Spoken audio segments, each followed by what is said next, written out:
गडचिरोली जिल्ह्यातील चामोर्शी तालुक्यातील कडमगाव येथील घटना। नामदेव लाड यांच्या घरी असलेल्या विहिरीतील पाणी दूषित झाले असून विहिरीतील तसेच साठलेल्या पाण्याला फेस निघाल्याने गावात चिंतेचे वातावरण निर्माण झाले आहे। कडमगाव येथील जनतेचे आरोग्य धोक्यात असून गावातील सार्वजनिक पाण्याची स्वच्छता राखण्याची जबाबदारी ही ग्रामपंचायत प्रशासनाची आहे। यासाठी ग्रामपंचायत स्तरावर पाणी पुरवठा व स्वच्छता समिती नेमली आहे। विहिरीत गेल्या 15 दिवसापूर्वी ब्लीचिंग पावडर टाकण्यात आले होते, परंतु काही दिवस पाणी व्यवस्थित आले। त्यानंतर गेल्या 1 दिवसापासून विहिरीतील पाण्यावर फेस येत आहे। तसेच पाण्यात हात टाकून पाहिले तर पाण्यावर फेस येत आहे।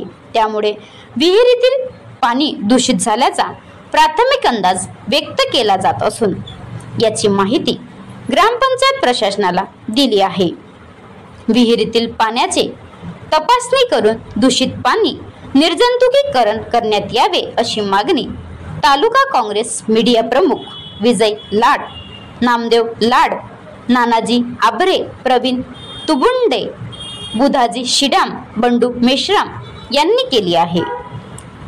Maharashtra live news reporter Dhanraj Wasekar, taluka प्रतिनिधी चामोर्शी। आता गाडीवर मोबाईल नंबर नाही तर इमर्जन्सी QR कोड वापरा, जे तुम्हाला अडचणीच्या वेळी साथ देईल। बनवा व्हिडिओ, पाठवा व्हिडिओ, आम्ही तुमच्या न्याय हक्कासाठी लढा देऊ।